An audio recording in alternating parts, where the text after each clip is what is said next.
the couple reconsider their decision for divorce. The courts nowadays allow waiving of the 6 month period more comfortably than in the past. It appears that this period of 6 months does not today hold its value as much, as the parties are both independent and living separately. The parties simply wait for a period to pass as it's a mandatory requirement and not because they actually wish to make any efforts to re-look into their decision for divorce. The period therefore neither helps in reconsidering their relationship or making efforts to re-look their decision for divorce. But instead of simply removing this provision for that 6 month period, I think today our country, since it has become more adoptive to the marriage counselors and psychologists, the current law should therefore mandate visiting of a marriage counselor during the 6 month period to ensure that the objective with which this period was included in the provision is fulfilled in its letter and spirit. Like it happens in a lot of developed countries, let the report of the marriage counselor come back and say that efforts were made and yes, this marriage is now broken down to a place of no return. Third, I recommend that pre-litigation mediation should be made mandatory before filing of any matrimonial case.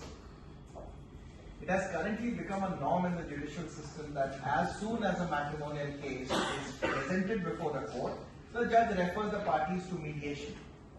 However, once a case has been prepared and presented in the court and a copy is already given to the other party, you have already unintentionally biased the mind of the spouse who would have read the contents of that allegation before actually being referred to mediation. This reduces the chance of settlement in mediation.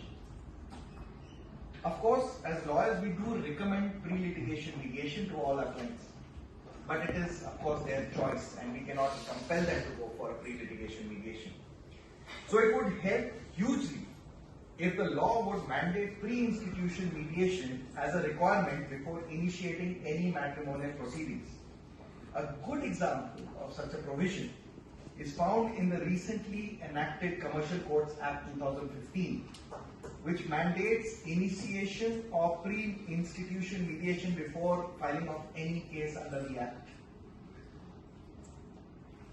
Lastly, I recommend that there should be prenuptial agreements. Marriage in our country is considered to be sacrament, a solemn pledge. A pledge more often said to survive 7 lifetimes. It is for this reason that the existing laws made in India makes it difficult to let the parties come out of marriage, no matter how difficult the relationship they may be in. It is true that this philosophy, and despite this philosophy, divorce in India has become common, so much so that it is not even a stigma anymore. Resultantly, we are now in a situation where the process of divorce litigation has become so murky that it creates hatred in the minds of the spouses against each other. After any hotly contested divorce, the parties can no longer remain even friends. In such cases, the child who is born out of the wedlock suffers the most.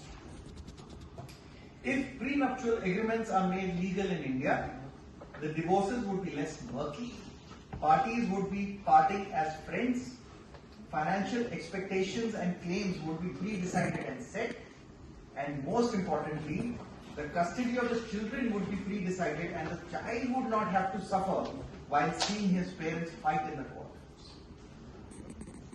I would like to end by quoting Thomas Jefferson, who once said, "I am not an advocate for frequent changes in laws, but laws and institutions must go hand in hand with the progress of human mind.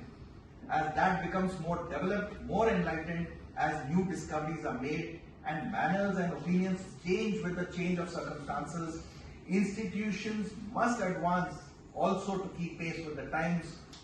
We might as well require a man to wear still the coat which fitted him when a boy, as civilized society to remain ever under the regime of their ancestors." So let us bring about this change. Thank you.